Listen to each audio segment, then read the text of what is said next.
നീ യേശുവിനെ പ്രസംഗിക്കുക, പരിശുദ്ധാത്മാവിനെ പ്രകടിപ്പിക്കുക. ഈ കൊയ്ത്തിന്റെ സീസണിലേക്ക് വന്നപ്പോഴുണ്ടല്ലോ മോനെ, എവിടെയെല്ലാം ഉണർവ് നടന്നോ അവിടെയെല്ലാം നിങ്ങൾക്ക് ശമരിയുടെ പേര് കേൾക്കാം. ഈ കൊയ്ത്തിന്റെ സീസണിന്റെ അടുത്തൊരു പ്രത്യേകത പറയാ, ചിന്നി ചിതറിപ്പോയാലും കൊയ്യുന്നവരെ അടിച്ചോടിച്ചാലും അവർ ചെന്ന് നിൽക്കുന്നിടത്തെല്ലാം കൊയ്ത്ത് നടക്കും. ഞാൻ പറയുന്നത് മനസ്സിലായോ? ഈ ഭയപ്പെടുത്തി ഒരു ജനത്തെ ഇരുന്നാൽ അവരിയ്ക്കുന്ന റൂം അവർ റിവൈവൽ ഉണ്ടാക്കും. ഒരു കാരാഗൃഹത്തിൽ അവരെ അടച്ചാൽ അവിടെ അവർ റിവൈവൽ ഉണ്ടാകും. ഈ മാൻഡിലിന്റെ പ്രത്യേകതയാ, ഈ വിതച്ചവന്റെ മാൻഡിലിന്റെ പ്രത്യേകതയാ. ഇത് വ്യാപരിക്കുന്നവൻ എവിടെ നിന്നാലും അവിടെ റിവൈവലാ. അവരൊരു വീട്ടിൽ കാലുകുത്തിയ അവിടെ ഉണർവ് നടക്കും. എനിക്കറിയത്തില്ല. അവനൊരു പട്ടണത്തിൽ കാലുകുത്തിയ അവിടെ ഉണർവ് നടക്കും.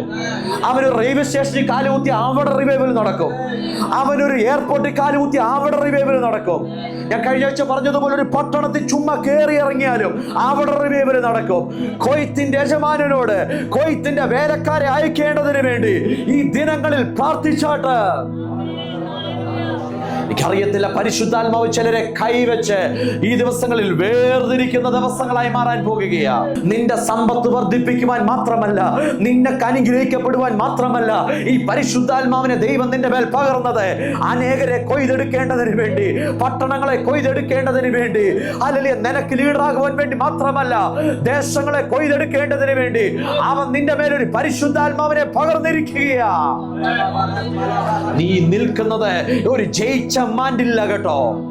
നീ നിൽക്കുന്നത് ശത്രുവിന്റെ ആയുധം താഴെ വെപ്പിച്ച ഒരു മാൻഡില്ല കേട്ടോ.